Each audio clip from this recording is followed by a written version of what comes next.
Katarína Labouré sa narodila 2. mája 1806 v burgundskej dedine Fenelon-Moutier vo Francúzsku.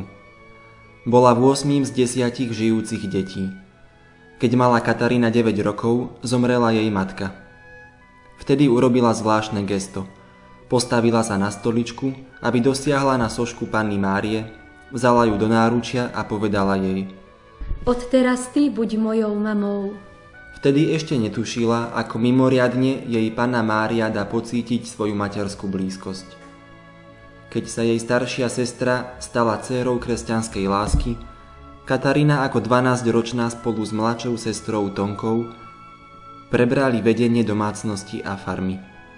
Energicky a s láskou sa chopila každej práce. Napriek mnohým starostiam neustávala v modlitbe a denne chodila pešo na svätú omšu do dedinky vzdialenej 3 kilometre od Fenelon-Moutier. Svojej sestre Tonke sa zverila s úmyslom stať sa reholnou sestrou. Nevedela však, kam ju Pán Boh volá. Raz mala Katarína zvláštny sen, ktorého význam pochopila až neskôr. Bola som v kostole vo Fenn a modlila som sa.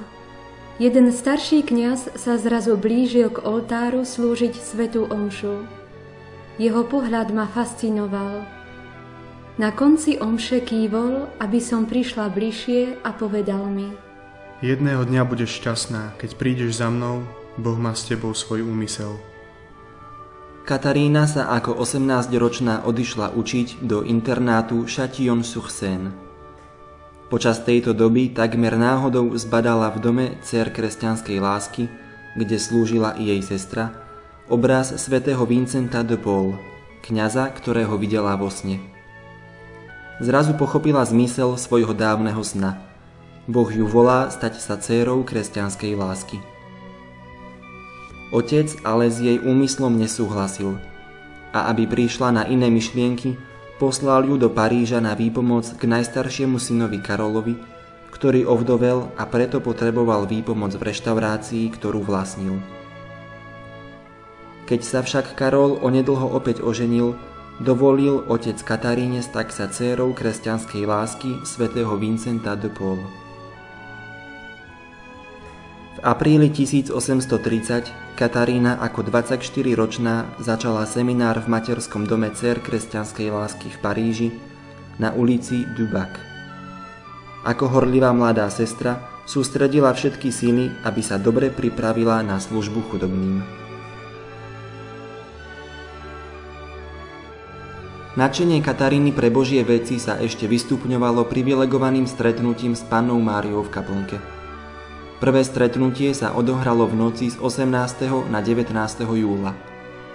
Keďže to bol deň pred sviatkom svätého Vincenta, sestra direktorka darovala každej seminárskej sestre kúsok z rochetky, odevu, ktorý kedysi nosil svätý Vincent. Sestre Kataríne pred spaním napadla zvláštna myšlienka. Prehltla kúsok tohto odevu a ľahla si s túžbou, že jej svätý Vincent vyprosí milosť vidieť svätú Pannu. Nechajme ju rozprávať. Ľahla som si s myšlienkou, že túto noc uvidím moju dobrú matku. Už od dávna som si želala ju vidieť. Konečne o 11:30 v noci som začula hlas, ktorý ma volal. Sestra, sestra. Odhrnula som záves a uzrela som asi 4-5 ročné dieťa, ktoré mi vravelo: Rýchlo vstaň a poď do kaplnky, svätá Panna ťa čaká.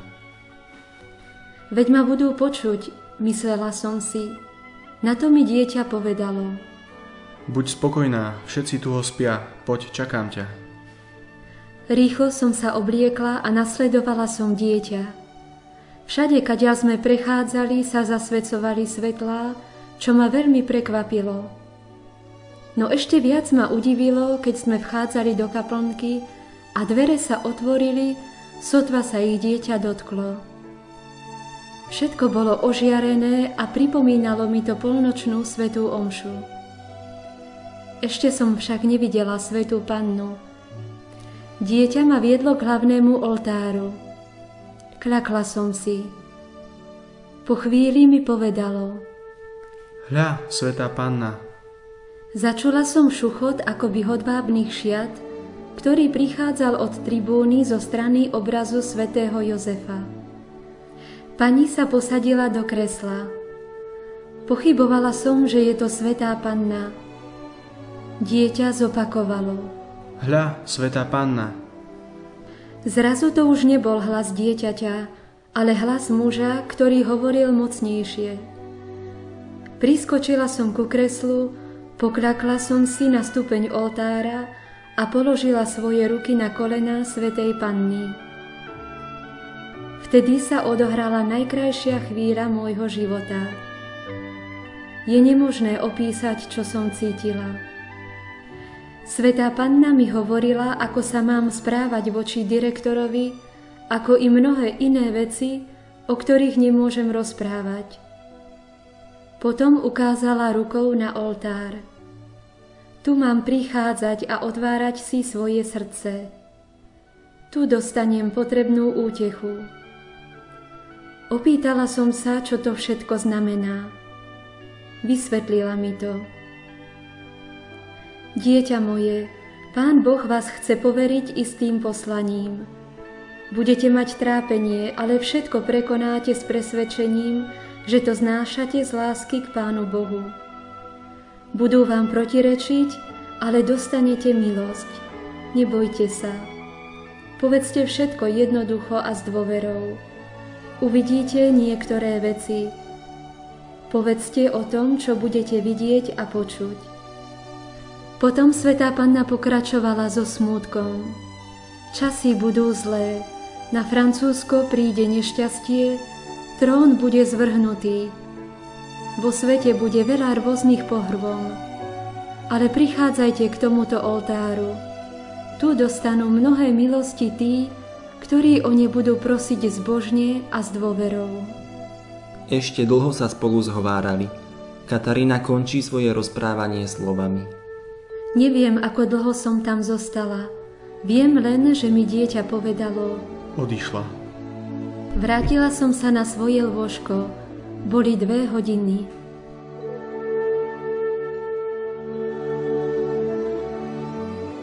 Katarína bez meškania rozpovedala o svojej skúsenosti spovedníkovi, otcovi Aladelovi. Tento pokladal celé rozprávanie za ilúzie a predstavy, a to predovšetkým v čase, kedy nič nenasvedčovalo tomu, že by mali v krajine nastať nepokoje. Revolúcia však vypukla už o 10 dní.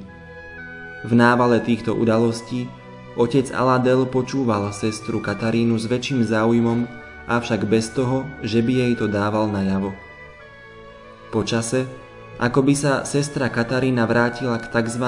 Bežným spovediam, čo uspokojilo aj spovedníka, ktorý viac nemusel počúvať o rôznych víziách. Je všetkému koniec? Nie.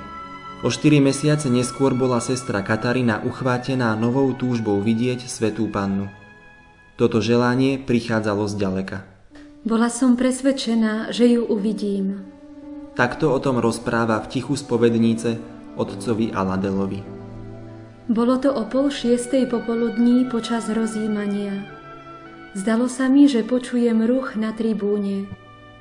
Keď som sa pozrela tým smerom, zbadala som Svätú Pannu vo výške obrazu svätého Jozefa. Stála tam odetá do rúcha zo zlato-bieleho hodvábu, stála na guli, z ktorej som videla len polovicu. Vo svojich rukách zdvihnutých do výšky hrude držala glóbus, oči mala pozdvihnuté k nebu. Bola taká krásna, že sa to dá ťažko opísať. Zrazu som na jej prstoch zbadala prstenie s drahými kameňmi. Niektoré boli väčšie, iné menšie. Vychádzali z nich lúče, niektoré krajšie a jasnejšie, iné menej žiariace. Vo chvíli, ako som kontemplovala tento zjav, Svätá Panna sklopila oči a pozrela na mňa. Vnútorný hlas mi hovoril: Tento glóbus, ktorý vidíte, predstavuje celý svet, zvlášť Francúzsko a každého človeka osobitne. Hlas pokračoval. Je to symbol milostí, ktoré zosielam osobám, ktoré ma o ne prosia. V tej chvíli sa utvoril okolo postavy oválny nadpis zo zlatých písmen. Bez hriechu počatá Panna Mária, oroduj za nás, ktorí sa k Tebe utiekame. A znovu som počula. Dajte raziť medailu podľa tohto vzoru. Osoby, ktoré ju budú nosiť, dostanú mnohé milosti. Nesmierne milosti obsiahnu tí, ktorí budú dôverovať. Z niektorých vzácnych kameňov nevychádzali žiadne lúče. To sú milosti, o ktoré ľudia zabúdajú prosiť. Potom sa obraz otočil a videla som druhú stranu medaily. Písmeno M s krížom a pod ním dve srdcia. Jedno korunované trním a druhé prebodnuté mečom. A znovu som počula. M a dve srdcia hovoria dostatočne. Ježiš a Mária, dve spojené utrpenia pre našu spásu.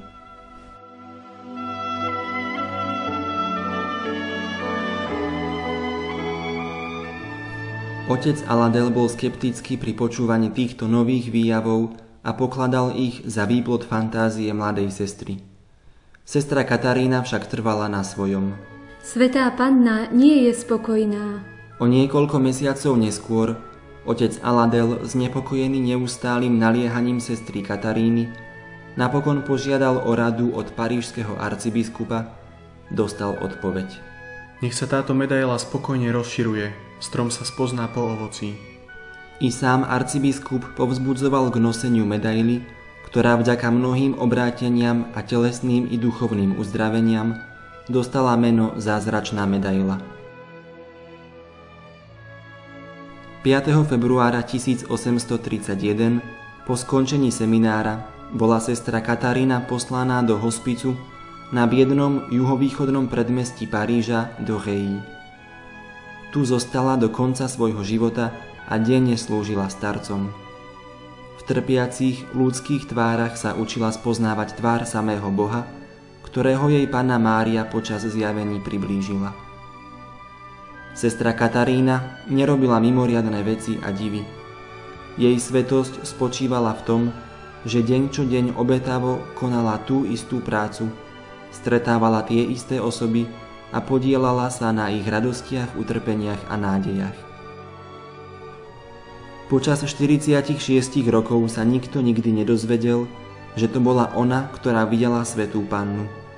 Len tesne pred smrťou sestra Katarína vyjavila svojej predstavenej tajomstvo, ktoré celý život skromne nosila vo svojom srdci. Sestra Katarína zomrela 31. decembra 1876 ako 70-ročná. Dňa 28.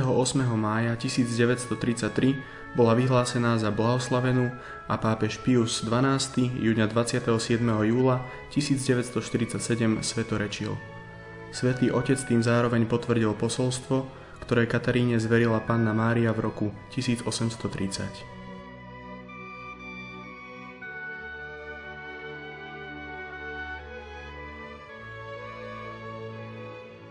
Bola som len nástrojom. Svätá Panna sa nezjavila kvôli mne, úbohej. Vybrala si mňa, nevzdelanú, preto, aby sa nemohlo o nej pochybovať.